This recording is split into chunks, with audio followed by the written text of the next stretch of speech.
Salut tout le monde, j'espère que vous allez tous très bien. Écoutez, la vidéo, je ne sais pas combien de temps elle va durer.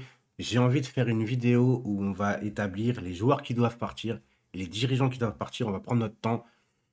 Je suis encore blessé, tu vois. Enfin, je voulais faire passer un message déjà à ceux qui pensent pourquoi tu te mets dans des états comme ça, c'est que du foot. Les gars, quand vous êtes passionnés, je pense que beaucoup derrière la caméra pensent exactement comme moi. Quand vous êtes passionné, on ne peut pas expliquer une passion en fait. On aime ça, on vit ces moments-là pour de la tristesse, pour de la joie, etc. Mais sûrement pas pour de la trahison ou des joueurs qui font pas ce qu'il faut quand il faut. C'est pas la question d'une défaite, les gars, c'est une question de. Là, je parle en mode calme. C'est une question de, en gros, tu peux être fier de ton équipe, même en cas d'élimination, en disant, t'as fait ce qu'il fallait, on est tombé sur meilleur que nous, on n'a pas eu de chance, bref, tout ce que tu veux. Mais là, t'en veux à tes propres joueurs parce que, comme d'habitude, ils t'offrent un récital comme personne n'a jamais vu. Il n'y a que nous pour faire ça, pour se taper la honte. Et en règle générale, depuis le début du Qatar, malgré qu'ils nous ont emmené beaucoup de titres, ils nous ont ramené énormément de titres, on va pas non plus tout cracher, mais on a quand même subi énormément d'humiliations et ça ne va plus. Et moi, je sature en vérité, je sature. Donc, on va commencer déjà par les gardiens. Les gars, attention, je vais dire pourquoi il doit partir à chaque fois et pour le bien du club et aussi des fois pour le bien du joueur. Navas doit partir, déjà pour lui, parce que je pense qu'il mérite mieux. Autre part, tout simplement, il mérite de jouer. Et d'autre part, parce que cette gestion de gardien, de pas hiérarchiser en vérité un poste numéro un, a fait que, en gros, bah, le karma a fait que une bourde d'un gardien, alors peut-être que ça aura rien changé, peut-être que même si tu l'aurais mis numéro un tout de suite, il aurait fait cette bourde. Mais ce que je veux dire par là, c'est que la gestion des gardiens depuis Trapp, Areola, Buffon, Sirigu, enfin, il y a eu plein de choses au niveau des gestions des gardiens. Et pour une fois qu'on avait trouvé un bon gardien, et ben on a tout chamboulé. Alors bien sûr, c'était obligé d'aller faire Donnarumma, encore une fois, mais dans ce cas, porte tes couilles, tu dis écoute Navas, merci pour le service rendu, tu as 34 ans, on est des bâtards, on te laisse partir, on met Donnarumma tout de suite, on pense à l'avenir. Mais il faut pas jouer sur les deux tableaux parce que voilà ce que ça fait, ça fragilise un peu tout le monde. Et voilà le résultat. Défense, les gars, déjà défenseur droit, que ça fait un défenseur droit. Dagba, ça dégage. Kerrer, je le prends pour un défenseur central. Ça dégage, c'est plus possible, ça n'a pas le niveau. Donc déjà, ces deux-là, pour moi, ça s'en va. À gauche, bien évidemment, les gars, titulaire indiscutable sur TikTok, Kurzawa, ça dégage. Et je voulais remercier déjà ceux qui sont été en live hier parce que ça nous a fait, moi, ça m'a fait du bien de parler avec tout le monde. Et aussi, j'ai eu beaucoup de messages de remerciements, que ça avait fait du bien aux gens de se lâcher un peu, voilà, de parler tranquillement. Donc, franchement, merci à tous par rapport à ça. Franchement, c'était vraiment génial hier pour le live. Donc, je vous remercie encore beaucoup. Défense centrale, je bouge pas Marquinhos ni Kipembe, mais Kipembe, je le rétrograde au banc des remplaçants. Et là, ça va faire grincer des dents de pas mal de personnes, mais j'en ai rien à faire en vérité, les gars. Marquinhos, malgré son match catastrophique. J'avais jamais vu ça de ma vie par rapport à Marquinhos. Ça reste l'homme fort de la défense centrale. Marquinhos, c'est notre pilier en vérité. Il a fait un mauvais match, faut l'accepter. Mais ceux qui veulent voir partir Marquinhos juste pour un mauvais match alors qu'il a tenu le PSG toute la saison, c'est un peu dur, je trouve, pour Marquinhos. Kipembe, les gars, je vais vous dire pourquoi. Kipembe, c'est un guerrier. J'adore son tempérament. C'est un Chichi. On est attaché à lui. Il n'y a aucun problème avec ça. Mais il faut prendre du recul en disant que ce mec a, je crois, maintenant 26, 27 ans, il me semble. Il est plus tout jeune. Et les lacunes qu'il avait depuis le début, c'est-à-dire la concentration et le marquage individuel ou le marquage en zone, tout ce que tu veux, la concentration tout simplement, il les a pas gommés. Et pour un défenseur central, le marquage et la concentration, c'est primordial. Donc moi, Kipembe, je ne veux pas le voir partir. Par contre, titulaire indiscutable, je ne suis pas d'accord avec ça. Il peut s'imposer en tant que titulaire en méritant sa place, mais de là à dire tout de suite, dès le début de saison, titulaire indiscutable, je ne suis pas d'accord avec ça. Maintenant, si vous pensez que je suis qu'un con, etc., que je respecte pas Kipembe, je le respecte énormément. Je dis juste qu'au niveau du talent, il faudrait un mec beaucoup plus intelligent sur le terrain et pas partir en couille à 10 minutes de la fin face à un Vinicius, au lieu d'être sur un guerrier sur le terrain pour une fois de péter un câble alors que t'as qu'un but de retard. Non, pense à la qualification, mais d'ailleurs tous les joueurs. Et je vais revenir vite fait sur le match, comme ça on va parler un peu de tout, les gars. Ceux qui visent uniquement l'arbitrage sur notre élimination, les gars, vous n'êtes pas sérieux. Vous n'êtes pas sérieux parce que certes, on peut établir qu'il y a faute sur Donnarumma parce que Benzema presse Donnarumma. Benzema touche la hanche de Donnarumma, il joue pas le ballon. Mais même à un partout, tu es encore qualifié. N'importe quelle grande équipe de ce nom, digne d'un grand club européen, ils posent le pied sur le ballon, ils reprennent leur force, ils ont confiance, etc., etc. Mais des Modric, etc., à ce moment-là, avec une bourde de son gardien, il fait pas, il tremble pas. Voilà, tout simplement, à un moment donné, c'est tout le monde. tout le monde qui est fautif. C'est sûrement pas Donnarumma qui a fait que Neymar, sur la deuxième but du Real, a raté sa passe en mode dilettante, que Modric, en un crochet, élimine trois milieux de terrain et il passe tout le monde. Et surtout, le troisième but, c'est aussi pas Donnarumma qui fait que c'est un engagement pour nous et but pour l'adversaire. Donc à un moment donné, les gars, relativisez, prenez du recul et regardez un peu que les joueurs, ça ne va plus. La direction, ça ne va plus. Il faut aller dans le bon sens. Ramos, bien évidemment, les gars, on va pas se mentir, ça dégage. Bah, bien évidemment, le mec, il a fait 4 matchs dans l'année. Pourquoi tu l'as recruté? Surtout que tu savais qu'il était blessé. Donc, tu vois, ça a aucun sens. On va revenir après sur les dirigeants. On va y aller doucement. Au milieu de terrain, les gars, je vais commencer. Bah, Verratti, moi, j'avais des doutes sur Verratti, pas sur son talent, par rapport à sa présence sur le terrain, parce qu'à chaque fois, il était absent dans les grands rendez-vous. C'était de la frustration. Cette année, les gars, on va pas se mentir, il n'était pas blessé. Il fait ses matchs. Donc, Marco Verratti, si ça continue comme ça, bien évidemment, les gars, Verratti, c'est le pilier aussi du milieu de terrain, mais il n'a pas grand-chose à côté. Pas grand-chose. Donc déjà, quand je pense à Paredes, le mec à 15 mètres carrés, et j'en vois certains qui veulent le voir, ce mec titulaire, je te réponds, les gars, faut arrêter un peu le fantasme d'un Paredes parce qu'il met des coups, donc c'est de la hargne. C'est de la hargne de rien du tout. Il sait mettre que des coups. Il sait mettre que des coups. Quelquefois, il va casser des lignes, etc. Mais tu le vois rarement sur un terrain de football, les gars. Tu le vois rarement, même sur le terrain quand il joue. Paredes, c'est pas du niveau du Paris Saint-Germain. Je suis désolé, ça dégage. Et en plus, tu l'as payé énormément sur un coup de transfert. C'est n'importe quoi. Danilo, je vais le garder. Je vais vous dire pourquoi. Je le garde pas en tant que titulaire. Danilo a un profil atypique. Quand je dis atypique, c'est-à-dire que pour moi, c'est le Giroud du milieu de terrain. C'est un mec que tu n'aimes pas forcément voir jouer, etc. Mais il rend énormément de services à l'équipe. Donc en tant que remplaçant, Danilo, je le mets parce que tu as besoin d'un profil comme ça. Peut-être des fois, dans les dernières minutes, il te faut un grand, etc. Rappelez-vous, contre le Bayern, quand Marquinhos est sorti sur blessure, Danilo a rendu énormément de services. Et dernièrement, Danilo est aussi l'équilibre du milieu de terrain du Paris Saint-Germain, tout simplement. Herrera, ça dégage. Je pense que là, de toute façon, s'il regarde ma vidéo en direct du Bois de Boulogne, il sait de quoi je parle. Non, mais à part ça, c'est sa vie privée, mais malheureusement, ça a été établi au grand jour et ça a foutu la merde quand même dans le club. Et Herrera, de toute façon, même s'il donne tout sur le terrain, ça on ne peut pas lui reprocher. Herrera n'a pas non plus maintenant le niveau du Paris Saint-Germain. Tout simplement, j'avais oublié Hakimi, bien évidemment qu'Hakimi, tu le gardes. Euh, Bernat, tu le gardes. Et Nuno Mendes, tu lèves l'option. Là, je fais vraiment les joueurs que tu gardes. Enfin, j'avais oublié quelques défenseurs, excusez-moi. Je suis un peu encore dans le. Je suis pas. Ouais, je suis pas content. Tu vois ce que je veux dire? T'as beau avoir la famille et tout. C'est là le PSG, tu vois. C'est ce que ça devient. Moi, ça me touche. Tu vois, ça me touche. Donc, au milieu de terrain, qui j'oublie encore? Parce que là, Gay. Alors, Gay, moi. Pas de problème, je le garde, mais il faut une grosse concurrence par rapport à lui. Je sais pas ce qui s'est passé depuis son retour à la CAN.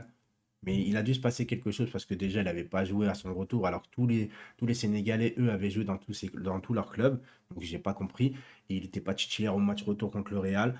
Il fait une entrée catastrophique. Donc, je ne sais pas ce qui se passe à ce niveau. Gay, c'est un bon joueur.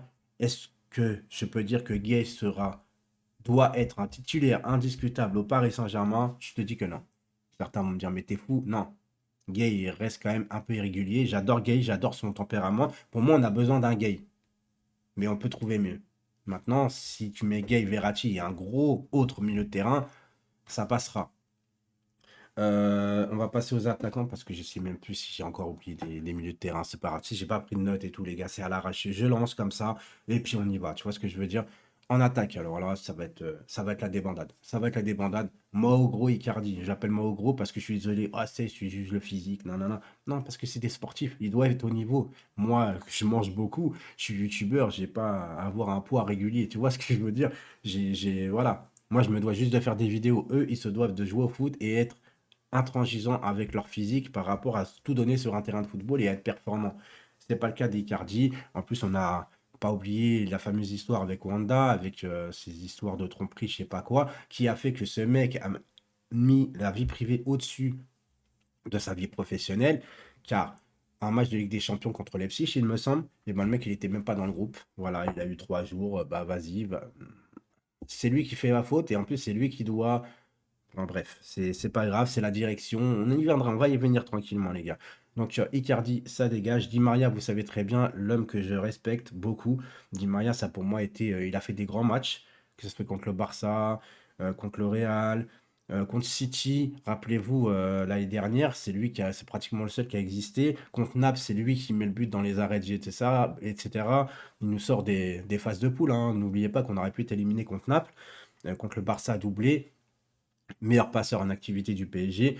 Mais depuis l'arrivée de Messi, je vois un Di Maria complètement différent. J'étais limite en début de saison pour sa prolongation d'un an, mais là je ne suis pas pour, désolé, parce que même, je le répète encore une fois, s'il voit Messi dans les tribunes et que Di Maria est sur le terrain, il est capable de lui faire une transversale en tribune. Donc les gars, non, Di Maria, c'est plus possible. Il a plus la tête au Paris Saint-Germain, il a des soucis. Et puis c'est toujours lui le premier à sortir. Tu l'as sorti aussi de l'équipe tout seul. Tu vois, à force que ça soit toujours lui qui sort par rapport à d'autres qui font pas leur match, qui sont pas très corrects au niveau de leur hygiène de vie, de leur façon de faire. Donc voilà, on va passer tout de suite à Léo Messi, les gars, par exemple. Léo Messi qu'on a recruté de base. Moi, je pensais que Messi était un attaquant. On a recruté un milieu relayeur. Voilà, Messi qui jouait énormément milieu cette année au Paris Saint-Germain. Je dis cette année comme si c'était fini, mais pour moi, la saison est finie, les gars. Euh, et je vais faire toujours les débriefs de championnat, bien évidemment, parce que c'est aussi mon rôle, mais la passion, la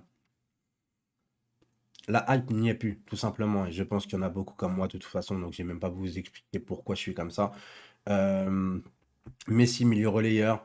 Messi qui a du mal maintenant. On le voit déjà depuis 2 ans au Barça, c'est plus le même Messi. On le voyait déjà. Et aujourd'hui, j'ai même pas envie de tacler Messi. Tu vois ce que je veux dire? On voit que Messi, moi, ce qui m'a choqué, c'est la course qu'il a eue avec Modric. Où Modric, il avait du retard sur Messi, il l'a rattrapé. Modric a 37 ans. On voit que Messi ne peut plus, en fait. Donc, en vouloir à un mec qui ne peut plus, non, Messi a été un très grand joueur au Barça. Il a fait rêver des millions de personnes. Euh, Même si je préfère CR7, mais Messi a été quand même un très grand joueur. Le problème, c'est que Messi a fait toute sa vie au Barça, toute sa vie en Espagne. Il a eu qu'une vie, voilà, là-bas, et d'un coup, tout est chamboulé à 34 ans, avec un nouveau championnat, des nouveaux coéquipiers, une nouvelle ville, et un physique qui ne peut plus. Et on le voit, les gars, il a plus cet instinct de tueur devant les buts, il a plus cette petite foulée très rapide avec ses pas, là, ses petits pas. Donc moi, j'ai même pas envie de tacler Messi, j'ai envie de tacler ceux qui ont été le chercher finalement. Et Messi, est-ce que après, il faut en vouloir à Messi parce que Messi est venu? Bah frère, on te propose un pont d'or, t'es en limite en retraite anticipée. Forcément, tu vois ce que je veux dire? À un moment donné, t'acceptes, tu vois. Enfin, y a pas de souci. J'ai pas envie de vraiment viser Messi parce que, comme je vous ai dit, ça a été un grand joueur et ça me fait chier de dire Messi t'es nul. Ça a aucun sens en fait pour moi. Messi a fait du Messi au milieu de terrain et on l'a mal utilisé pour ma part. Et de toute façon, voilà, ça n'a pas été le recrutement, même si tout le monde était content. Messi, c'est normal, tu vois. Sextuple Ballon d'Or, tu le vois arriver au PSG, c'est quand même un événement. Mais en soi, par rapport à la compatibilité, et déjà que tu as un Mbappé, Neymar, etc., je pense que Messi était déjà de trop. Un recrutement Ramos qui n'était pas correct au niveau de sa blessure. On nous a voulu nous mettre une pilule en disant il a impressionné tout le monde en comment ça s'appelle? À la visite médicale, mais je pense que ça, c'est le PSG qui a monté ça en épingle pour dire vous inquiétez pas, Ramos, il n'y a pas de doute, etc. Et en fait, encore, on passe encore plus pour des cons au final. Hakimi, tu le recrutes alors que c'est un joueur de piston, mais tu joues à 4 derrière. Donc, tout est court-circuité en fait. Je pense que l'entraîneur n'a pas son mot à dire par rapport aux arrivées pratiquement, en tout cas peut-être à 70-75%, et qui fait qu'on lui donne des joueurs où lui, il avait déjà établi une tactique avec des joueurs et que finalement, il va pas changer sa tactique pour les joueurs arrivés et ça crée une incompatibilité, un manque de fond de jeu. Et de toute façon, Pochettino n'a pas le niveau du Paris Saint-Germain, donc Pochettino, bien évidemment, les gars, on gère aussi. On va passer à Neymar. Neymar, les gars, je le dis très clairement, en 2017, j'étais tellement content de le voir arriver. Le mec, tu sais ce qu'il vaut. Tu sais que balle au pied, c'est pour moi, encore une fois, quand il est arrivé, c'était l'un des meilleurs joueurs du monde. Quand je dis l'un des meilleurs joueurs du monde, c'était parce qu'il s'est perdu. Il a eu de nombreuses blessures qui n'étaient pas forcément de sa faute. Ça n'a rien à voir avec l'hygiène de vie. Mais son hygiène de vie aussi fait que ça ne renforce pas ses os non plus. Ça, faut le prendre en compte, les gars. Et quand tu as été autant blessé, tu vois, quand tu as loupé autant de matchs, je pense qu'à un moment donné, de revenir à chaque fois avec un bid comme ça, même si tu mets très rapidement les bouchées doubles pour récupérer, tu perds du temps dans la préparation. Et je pense aussi que quand tu es beaucoup blessé, de faire le yo-yo avec ton physique, ça rend pas service. Et aujourd'hui, vous prenez n'importe quoi, hein. Vous prenez une photo de Neymar 2017, et je vais pas aller très loin. 2017, et vous faites un Neymar 2019-2020. Vous voyez déjà limite son coup, il a doublé de volume comme s'il était devenu alcoolique. Alors il boit pas d'alcool, enfin un peu, mais en vacances, etc. Mais c'est pas ce qui donne le truc. C'est je pense que l'investissement et le fait qu'on lui a tout donné et qu'il est au-dessus du club, qu'il a eu des passes droits et que tout le monde l'enchante à dire sur Twitter, sur les réseaux sociaux, le roi, le roi, le roi, le mec il se tend tellement intouchable, le mec il fait attends, je fais une connerie, c'est pas grave, les mecs ils me sucent parce que je fais un sombrero, parce que je fais une roulette. Voilà, voilà ce que c'est un peu maintenant les supporters 2.0, de plus kiffer Neymar à faire une roulette que être décisif sur un terrain. Je crois que ça fait 10 matchs qu'il n'a pas marqué en Ligue des Champions. Les hommes mentent, pas les chiffres, comme on dit. Moi, Neymar, aujourd'hui, je ne le reconnais plus. C'est Neymar, s'il ne change pas sa façon de jouer, on part vraiment dans une catastrophe. Dans vraiment une vraie catastrophe. C'est-à-dire que Neymar, le Neymar qu'on connaît, qu'on a connu et qu'on avait envie de voir, c'est un Neymar qui limite vole sur le terrain, un Neymar qui est svelte. Et malheureusement, le Neymar d'aujourd'hui, il ne fait aucune différence. Alors bien évidemment, il va te faire des passes décisives quelquefois en intermittent de spectacle, où il va faire une ouverture à Mbappé, et après Mbappé qui part en profondeur, c'est pas non plus hyper compliqué de faire des passes, même si celle contre le Real, elle est très belle. Mais au niveau des différences, il les fait plus. Il n'y a plus de crochet, il n'y a plus de vivacité. C'est plus le Neymar qu'on voyait éliminer 2, 3, 4 joueurs d'affilée où il provoquait. Et le Neymar que moi j'aime pas, c'est quand il est face au jeu, il provoque, il perd la balle. Ça me dérange pas forcément. Mais le Neymar qui est dos au but et qui attend que son adversaire lui fasse une, deux fautes au lieu de faire vivre le ballon, ça me dérange. Ce comportement de Neymar, moi je reconnais pas. Je me reconnais pas dans ce PSG avec Neymar. Voilà, tout simplement. Je dis pas, je vais pas insulter Neymar, c'est juste que j'adore sa façon de jouer. Malheureusement, il y a eu trop de choses, tu vois. Il y a eu son interview, il y a eu sa façon à un moment donné où il a voulu partir et que ça a été avorté. Il y a eu beaucoup, beaucoup, beaucoup de choses. Je ne mets pas en doute que cette année, il a fait beaucoup d'efforts en revenant au milieu de terrain. Ça, je le nie pas. Je fais aussi, bien sûr, pas abstraction qu'en finale 8, si on va en finale, c'est une partie grâce à lui parce que pour moi, il a été hyper bon, hyper bon. Mais malheureusement, c'est trop peu par rapport à toutes les années qu'il est au Paris Saint-Germain. 2017-2022, bah, je ne vais pas vous faire le calcul, ça fait 5 ans. Si je vous dis aujourd'hui en 5 ans, est-ce que vous êtes satisfait du rendement de Neymar au Paris Saint-Germain? Est-ce que pour vous, en 5 ans, Neymar vous a donné satisfaction? Bah, si on me pose la question à moi, je réponds que non. Malgré que j'adore son talent, pour moi, Neymar n'est pas une satisfaction au Paris Saint-Germain. Kylian Mbappé, je pense que là, les carottes sont cuites, comme on dit. Mbappé va s'en aller, à juste titre, en vérité, parce que c'est le mec qui a la tête ailleurs, mais qui a été le plus professionnel des attaquants, limite même des joueurs, en vérité. Et aujourd'hui, si on est franchement, si on aime malgré tout le Paris Saint-Germain, mais on aime au-delà du PSG, c'est-à-dire qu'on aime le football et qu'on aime les joueurs talentueux, je pense que pour Kylian Mbappé lui-même, il doit partir. Il doit partir. Il ne doit pas rester dans cet environnement-là où de base, c'est un joueur d'avenir, un joueur qui est né à Paris, un Français, et que on te prolonge un Neymar qui n'est plus l'ombre que lui-même. Donc je pense que même lui, Mbappé, il se dit, mais attends, pourquoi vous prolongez un mec comme ça alors qu'il fait que des conneries? Vous nous faites venir un Messi alors que le centre du projet doit être construit autour d'Mbappé. Ça n'a pas été fait et on a perdu du temps et on a cru qu'on allait pouvoir le prolonger, ou de le vendre, au moins de récupérer de l'argent. Ça s'est pas fait. Écoutez, qu'est-ce que vous voulez que je vous dise à part que merci Kylian Mbappé, malgré que quand même, faut pas oublier qu'il fait aussi du chantage année par année en position de force face au Paris Saint-Germain, mais ça c'est tous les joueurs. CR7 l'a fait avec le Real Madrid, tous les ans il mettait en otage le Real Madrid, Messi fait la même chose avec le Barça. C'est un peu les grands joueurs qui sont un peu maintenant au-dessus du club, c'est la nouvelle génération. J'ai pas envie de critiquer la nouvelle génération 2.0 des supporters qui sont plus pour les joueurs parce que de toute façon, critiquer ces supporters-là ne va pas améliorer mon club. C'est pas en me disant que moi je suis meilleur supporter du club que ça va arranger les choses. J'ai pas à me sentir meilleur ou etc. C'est comme le débat, est-ce qu'un ultra est meilleur et plus amoureux du PSG qu'un supporter lambda qui va au parc depuis très longtemps? Bah non, c'est chacun a sa passion. Je répète que l'ultra c'est une culture. C'est pas forcément, c'est un mode de vie. Mais ça veut pas dire qu'il est mieux amoureux du PSG que toi. Il est plus investi dans sa tribune. Pas forcément pour le club. Moi, je connais des ultras, les gars. Si je vous dis que cette année, par exemple l'année prochaine, je vais vous dire un peu les mentalités. C'est-à-dire que un ultra, attention, il est très amoureux de sa tribune. Il est amoureux du PSG, mais beaucoup plus de sa tribune. Mais je vous le dis, si l'année prochaine, on vous dit les ultras sont interdits de stade, mais que le PSG gagne avec des champions, est-ce que vous pensez que les ultras vont accepter? Non, parce que leur tribune, c'est très important. Alors que normalement, si vraiment tu es amoureux uniquement du PSG, tu veux que ton équipe aille au bout.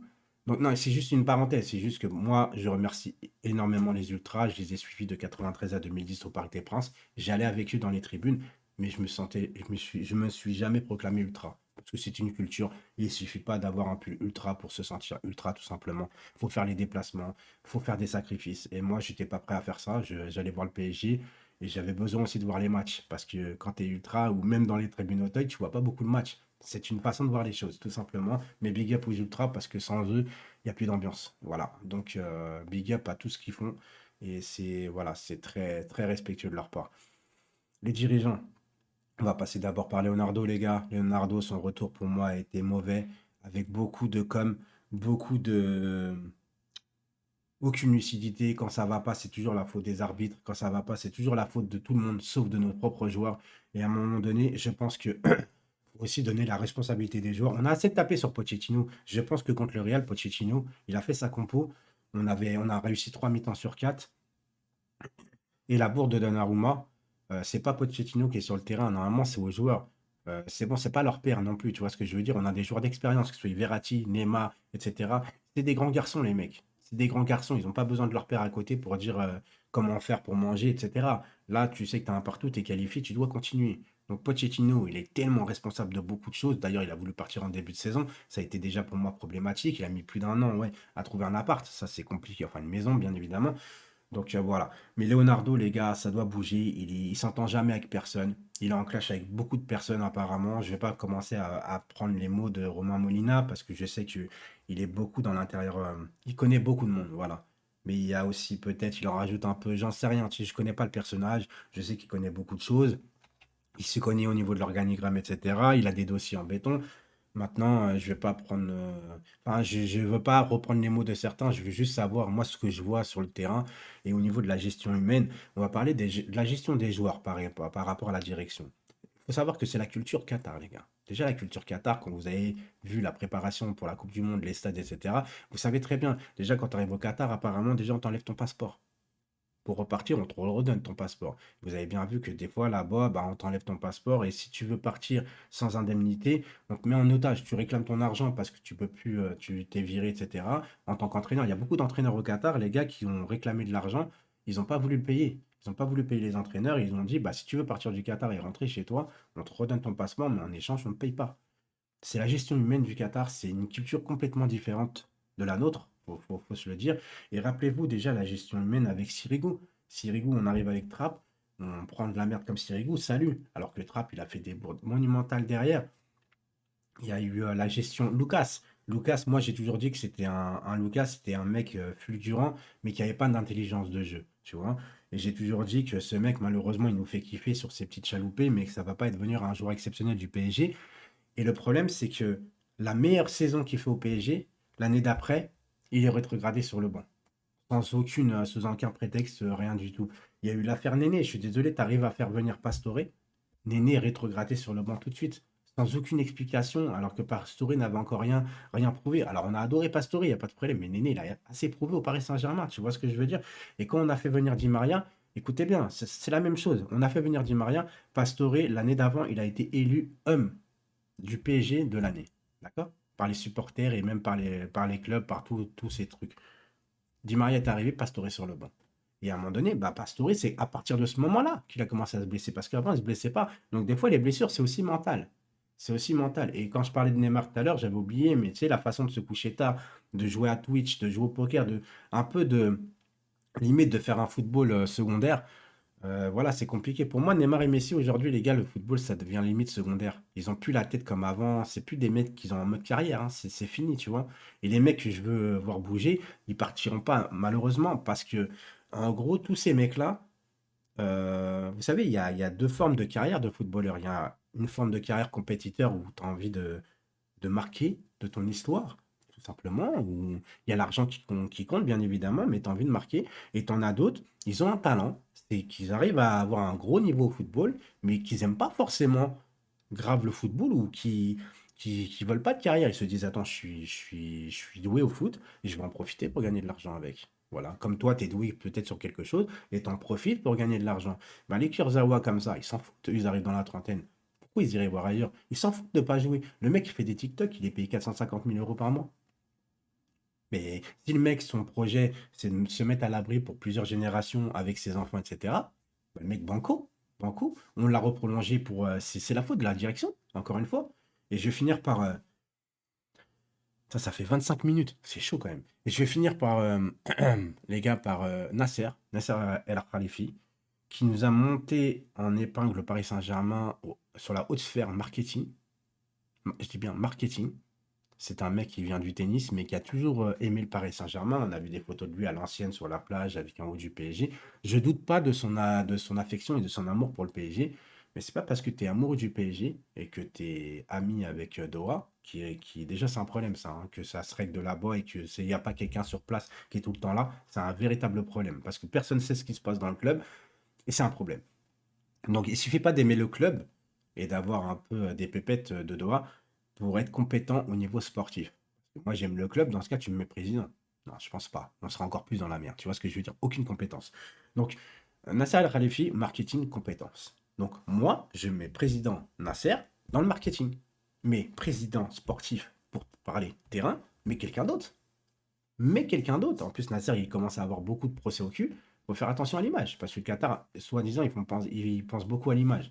Mais ils ne pensent pas beaucoup à l'image du sport. Parce que, en fait, ce qu'ils veulent dire, c'est que, tu vois, nous, on est devenu une vitrine. C'est-à-dire, on fait des boutiques à New York, au Bangladesh, tout ce que tu veux. Enfin, Bangladesh, non, mais tu as compris le système. Ils veulent, limite, Nasser, s'il aurait le choix, tu vois, d'assister à une finale de Ligue des Champions avec le PSG et le même jour, de devoir mettre un drapeau du PSG sur Mars, ah bah pour l'image du club, il prendrait la fusée, le mec.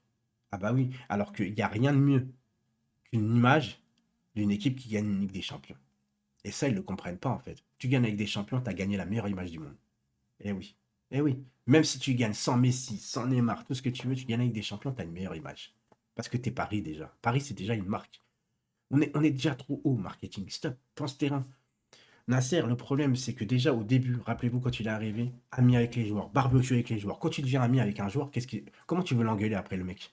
T'es un ami, ton ami il t'engueule, mais tu vas pas le prendre au sérieux. Et puis toi, comment tu veux engueuler un ami, tu vois, à part lui faire la morale, etc. Mais ça marche plus. Ça marche plus. Après, il a pris des distances, tout ce que tu veux. Mais sous leur Emery, quand il y a des joueurs qui frappent à sa porte et qui dit les entraîneurs sont un peu trop durs, monsieur, et que la semaine d'après, les entraîneurs ont dû changer, enfin les entraînements ont dû changer, tu décrédibilises ton entraîneur et tu mets au-dessus les joueurs comme s'ils avaient les pleins pouvoirs et comme si tout leur est dû. Tout leur est dû. Mais on te doit tout si tu gagnes tout. Fais tes preuves. Neymar, il a eu une ovation à son arrivée, limite plus belle que quand Rai est parti du club. Ouais. Neymar, aussi grand joueur que tu es, aussi grand le potentiel que tu as, prouve au club. Prouve. Parce qu'au jour d'aujourd'hui, on voit qu'il y a une gangrène dans ce club. Un truc bizarre. Bizarre, mais vraiment, c'est néfaste. C'est vraiment néfaste. Un joueur avant le PSG, il est bon. Il arrive au PSG, il est mauvais. Il part du PSG, il redevient bon. Les entraîneurs, c'est la même. Ils réussissent ailleurs, sauf au Paris Saint-Germain. Au Paris Saint-Germain, il doit avoir tellement une pression gigantesque de fait de gagner avec des champions que les joueurs ils se liquifient. Et puis je te parle pas des matchs retour où c'est inadmissible. Je comprends pas les matchs retour, c'est pareil. Donc voilà les gars, ça va faire une demi-heure. Je crois que c'est ma vidéo la plus longue. Donc oui, il y en a, ils vont avoir coupé au bout de 15 minutes. Donc voilà les gars, tout simplement, c'est juste une vidéo pour dire ce que je pense de tout ça. Je suis vachement déçu de l'ampleur que prend le Paris Saint-Germain parce que moi, que tu ouvres une boutique à New York, qu'on soit sur le toit de l'Europe au niveau marketing, bah écoute, je m'en fous en fait. C'est beau, c'est bien au début, tu vois, c'est bien. Et je finirai parce que là, ça va faire mal à certains supporters. Parce qu'ils pensent que certains supporters pensent que le PSG, c'est le centre du monde, c'est le nombril du monde. Non, non, les gars. Le PSG n'est pas un grand club européen. Le PSG a une Coupe d'Europe à son actif, avant le Qatar, 96. Et il faudra peut-être pas l'oublier ça, parce que l'histoire du Paris Saint-Germain m'a donné beaucoup plus de frissons que l'histoire du Qatar. Moi, je vous le dis. Alors, ça peut me ramener plein de titres, mais c'est pas ce qui va faire de moi un supporter qui va être acheté par des millions ou des titres. Parce que les titres, c'est bien. Mais tu m'as ramené tellement d'humiliation à côté que je garde plus de mauvais souvenirs que de bons souvenirs. Merci pour les titres, mais pas merci du tout pour les humiliations. Je préférais avant. Alors oui, on se battait, on était mauvais, etc. mais il y avait une âme, il y avait un semblant, il y avait une passion, il y avait du suspense, il y avait... Voilà. Tu vois ce que je veux dire? On va me dire, ouais, mais toi, t'es fou, le Qatar, tu vas voir, vous allez retomber. Les gars, ceux qui ont vécu avant, vous pouvez pas comprendre. Vous pouvez pas comprendre. Moi, les Neymar et tout, j'en ai rien à faire. Toutes les stars, là, je m'en fous complet. Moi, je veux de l'amour dans ce club, en fait. Pas de l'amour, genre les trucs fake, embrassage du logo et tout, mais je sais pas comment vous expliquer ça, les gars. C'est un ressenti. J'en vois à personne ceux qui starifient Neymar, etc. Enfin, si j'en veux à ces gens-là qui starifient Neymar au-dessus du club. Parce que pour moi, personne n'est au-dessus du club. C'est tout, c'est comme ça. Écoutez, les gars, je vous embrasse. Je vous dis à très très vite. Et puis, je vais peut-être faire une vidéo sur ma chaîne secondaire Size Panam, on verra. Parce qu'il faut que je me change un peu les idées. Courage à tous les supporters du PSG qui vivent des moments très difficiles en ce moment. Et à très très vite. Ciao tout le monde.